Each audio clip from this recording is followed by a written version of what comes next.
Well, again, please welcome the Prime Minister of Israel, Benjamin Netanyahu, First Lady Sarah Netanyahu, and Pastor Paula White-Cain to the platform. All right, are we ready to get started? Are you ready to be interviewed a little bit? That's normally what I do. First Lady, grab your microphone there. We're going to ask you questions too. So Prime Minister Netanyahu, we are so happy to have you with us, and we are living in some of the most challenging times in history, especially here in Israel and the Middle East, and you are obviously a man of faith. How do you bring a sense of God's presence and peace into the Prime Minister's office and to the people of Israel? I was raised on the Bible. That's what we did. We studied the Bible from second grade on. I married Sarah, who's the daughter of a great Bible scholar. Our son, Avner, was the national Bible champion of Israel at the age of 15. We read when he was living with us, a portion of the Bible, the Torah, every Saturday. Up to the age of 12, I taught him. From the age of 12 on, he taught me because he was so immersed in it. It's a family tradition because Sarah's brothers, as you mentioned before, were all Bible champions too. So the Bible is living with us, not merely as a book. When I, as a soldier, marched in the hills and valleys and plains of Israel, I thought of Joshua and of David and the prophets of Israel and the kings of Israel and the judges and later the Maccabees. It's not a theoretical thing. It's something that comes to our feet, into our hearts. Yes. And it's a living thing. Yeah. And all the places are real. You know that. I'm saying that to your audience. You come to Israel. These places that you read about, yeah, they're not on the moon. They're right here. Yeah. Actually in a small but beautiful country, yes, but a giant country, because that's where, as I said, the great ideas of humanity, yeah, and faith emerged. So the Bible is a living thing for me. And it's not only for me. It's what animated our people to return to our biblical homeland, to forge a life anew, to overcome odds that no people overcame, mm-hmm, with that great engine of faith and tradition.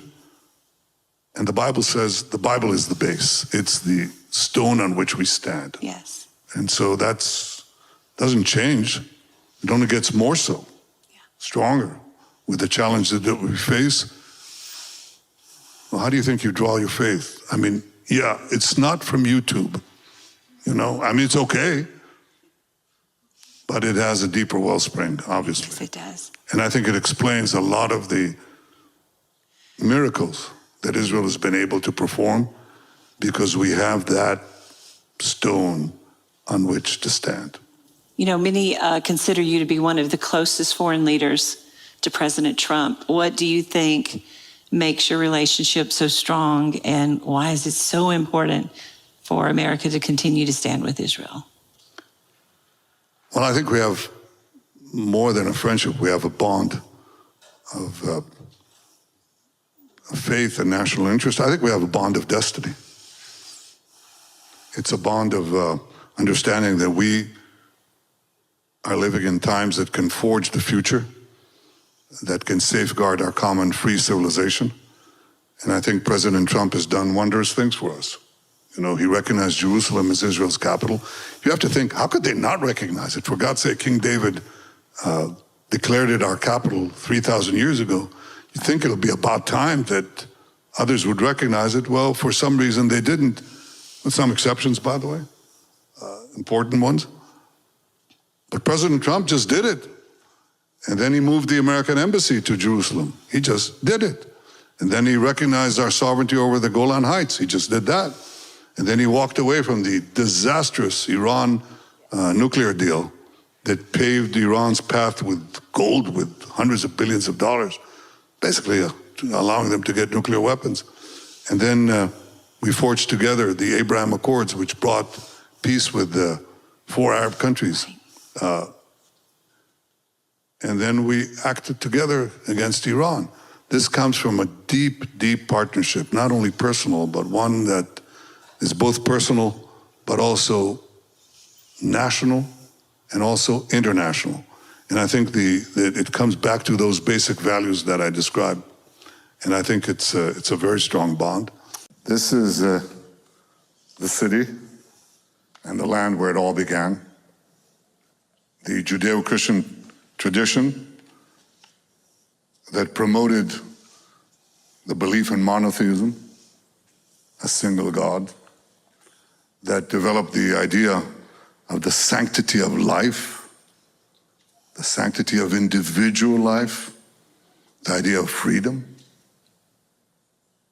In an ancient world that was swamped with massive slavery, to build these ancient empires, the Jewish people came out with the idea that slavery should be limited and ultimately removed. This was revolutionary. The beginning of the idea of freedom began in this land. And that idea spread throughout the centuries, and especially in modern times, and changed the world. It gives hope to the world. It gives meaning to our lives. It gives a bond between the world's greatest democracy, the United States of America, and the world's vibrant democracy here in Israel. And that's a partnership that is bonded in faith, in history, in tradition. I had the great privilege of being invited to speak at the joint session of the American Congress. And I look on the wall and I see the quote from Moses. That's our common tradition, our common wellspring. We're immersed in the Bible. We live the Bible. We have a future because we have a past. And that past is shared by millions, hundreds of millions around the world. And I want to thank you on behalf of the people of Israel and the Jewish people for that enduring friendship, which is the mainstay of our present and future ability to live in a free, prosperous, and peaceful world. But that bond is being challenged today. It is being challenged today by a fanatic fundamentalism, an Islamist fundamentalism that seeks to subjugate all Muslims that they view as infidels, eradicate the American and obviously the Israeli presence in the Middle East. They call America the great Satan. Israel is the small Satan, perhaps, but it's a small Satan standing in their way. And we fight them. We fight them together, as we recently have with President Trump's leadership and our partnership. Israel is now portrayed as the enemy of Christians. And the enemies of Christians are portrayed as the friends of the United States. Iran, a friend of the United States, an innocent victim. The Muslim Brotherhood, who chant death to America alongside Iran, friends of America. Hamas, these monsters who burned babies, raped our women, beheaded our men, and chant death to America, friends of America. Israel has a thriving Christian community, the only thriving Christian community in the broad radius of the Middle East, where Christians are not tolerated, they're cherished. You can light Christmas trees in Nazareth. But in Bethlehem, the birthplace of Jesus, when Israel left and the Palestinian Authority came in, the Christian majority shrank from 80% to under 20% because there was no more Israel to protect them. We cherish our Christian friends. We protect the Christian holy sites, not only the Church of the Holy Sepulchre, but in the Galilee, not only in Nazareth, but in the Galilee, in Capernaum, where Jesus preached for 3 years. We uphold and cherish those sites. So Israel, the guardian of Christianity in the Middle East, is presented on American television by purchased influencers. It's presented as the enemy of Christianity. What folly, what lies, what a travesty of truth. So one of the things we have fought now, a seven-front war, we have an eighth front. And that is the front and the battle for truth.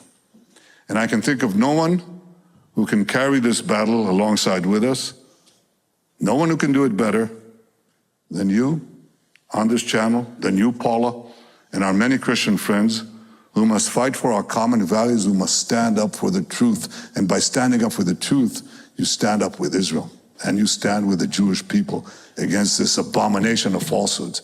We can win this war exactly as we win the seven-front war. And I thank you for your support. I want to address also the ambassadors who are here. Your countries have strong Christian communities and a strong bond with this too. And I want to thank you for your support and the many, many, many millions around the world who voiced support for Israel during our great battles here. We haven't finished, but we're winning and we'll continue to win. But the main thing that I want to stress is the importance of winning the battle for truth. And that is a battle that we fought even as we speak now. Israel is presented as though we are applying a campaign of starvation in Gaza. What a bold-faced lie. There is no policy of starvation in Gaza, and there is no starvation in Gaza. We enable humanitarian aid throughout the duration of the war to enter Gaza, otherwise there would be no Gazans. And what has interdicted the supply of humanitarian aid is one force, Hamas. Again, the reversal of truth. Hamas robs, steals this humanitarian aid, and then accuses Israel of not supplying it. Well, we've enabled the amount required by international law to come in. There are hundreds and hundreds of trucks loaded with tons. So far, we've supplied 1.9 million tons of food since the beginning of the war, almost 2 million tons. And now we have hundreds of trucks that are waiting on the Gazan side of the Kerem Shalom crossing. And it's international organizations, some of them very well intended. And it's the UN too. Food that they purchased. And we said, go ahead, deliver it. And they said, we can't, because combat is going on. And we say, yes, we're combat, we'll fight. Where we're fighting, we'll continue to fight. But there are safe corridors. You can bring the food to anywhere you want. That is not a problem. So we've just announced that formally. Here are safe corridors. And the UN has no excuses left. No excuses left. Stop lying. Stop finding excuses. Do what you have to do and stop accusing Israel deliberately of this egregious falsehood. There is no starvation in Gaza, no policy of starvation in Gaza. And I assure you that we have a commitment to achieve our war goals. We'll continue to fight till we achieve the release of our hostages and the destruction of Hamas's military and governing capabilities. They shall be there no more. We shall not have any more of these massacres. We shall not have any more of these monstrosities. We stand for human freedom and human life, and that is not commensurate with Hamas or with Iran, other Iranian proxies. We have fought this battle together. We shall win it together. And I want to assure you that we have great faith in your faith and in our faith. We have a common bond. It is strong. It is something that represents the vast majority of Americans and I would say just about all Israelis. And by the way, Jews and non-Jews alike, because we know that our standing together assures our common future. So I want to thank you on behalf of the State of Israel for everything that you're doing and as the saying goes, for everything that you will do. Thank you all. Thank you very much. Thank you. 接下来博主想和大家简单梳理一下犹太民族和巴勒斯坦在当今以色列这片土地上大致的历史框架。因为很多观众关心中东巴以冲突，但往往很难梳理清楚这段历史，所以博主想以最简单简短的形式，尽量让大家看清楚以色列3500年这段历史框架。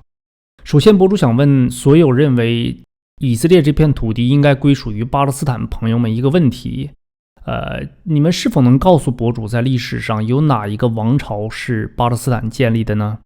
带着这个问题，我们不得不先说以色列犹太民族。大约3400年前，犹太民族在摩西的带领下进入到这片土地之上。最初的2000年，犹太民族一直在那儿生活。不过这期间，他们被亚述帝国、巴比伦帝国、罗马帝国和这个拜占庭帝国都相继征服过，但他们从来没有真正的把犹太人完全驱逐出这片土地。真正让犹太人失去土地的是公元7世纪，也就是1400年前左右崛起的伊斯兰阿拉伯人。他们在阿拉伯半岛迅速扩张，并征服了今天以色列这片土地。但是他们做了一件事是其他征服者都没有做过的，那就是他们开始接管犹太农民的土地。在接下来的2个世纪里，犹太人才在自己的土地上渐渐地变成了少数群体。正是在阿拉伯的征服下，才让犹太人真正的失去了他们的家园。所以严格意义上讲，阿拉伯人是殖民者，而犹太人是被剥夺土地的原住民。被剥夺土地之后的犹太人被迫流散到世界各地，但这个民族从来没有放弃过要返回祖先居住的那片土地上。回归之所以变得可能，其中很大的一个原因是阿拉伯人征服那片土地之后，基本上是让它处于一个荒凉的状态之下。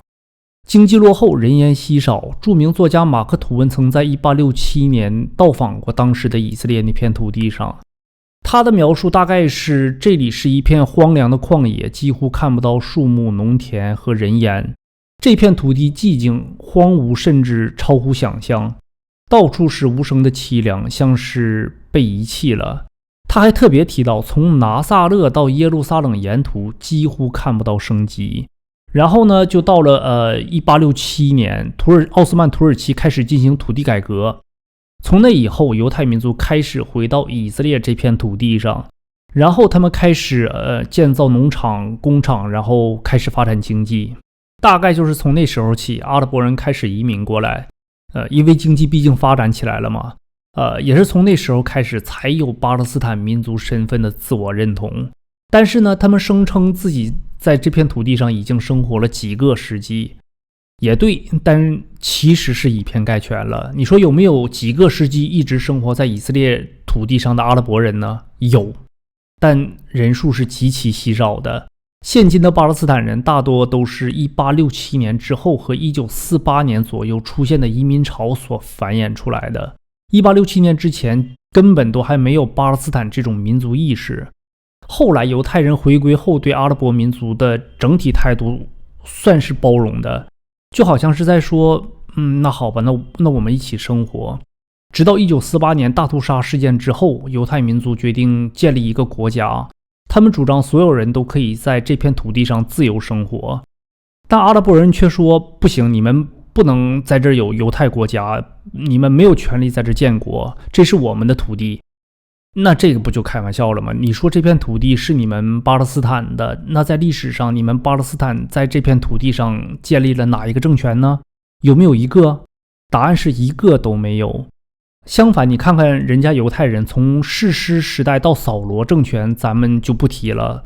3000年前，人家犹太人就已经有辉煌的大卫和所罗门王朝了，那可是史学家公认的正统王朝。这就有点像有人闯进了你的房子，把你赶出去，但是你从未放弃过房子的所有权，一直都想回到自己的房子里。然而对方把你曾经的房子变成了荒地。后来呢，你的后代合法的回到了房子里，并重新建造了这个房子。最后呢，又来了几个人，也住进了你房子里的某一个房间。这最后来的几个人就是巴勒斯坦人。然后犹太民族对阿拉伯和巴勒斯坦说，你们可以住在这里，但这是我们的土地，是我们的国家。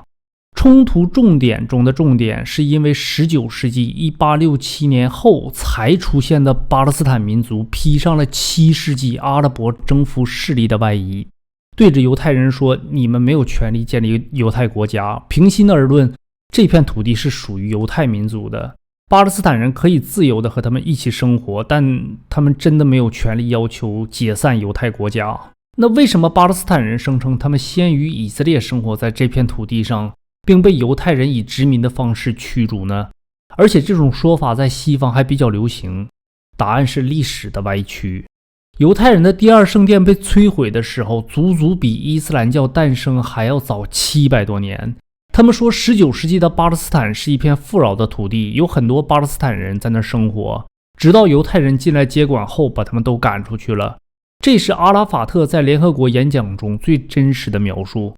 但这里有个问题，他说犹太人对这片富饶的巴勒斯坦家园的入侵发生在1881年。问题是10多年前，著名作家马克·吐温还有其他很多陆陆续续访问以色列土地的数百位访客都描述了一个完全不一样的画面。他们说巴勒斯坦是一片广袤的荒地，有的还说我们在加利利旅行了1天，没有看到一个人。有的朋友会说历史是胜利者书写的，其实博主完全不赞成这一点。为什么呢？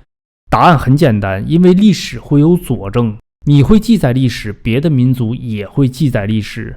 你说某一段历史是1，那别的民族都说是2，那你说谁在撒谎呢？如果犹太人被赶出那个房子，并被另一群人接管，他们在那里建立家庭，生儿育女，那房子可能就归他们了。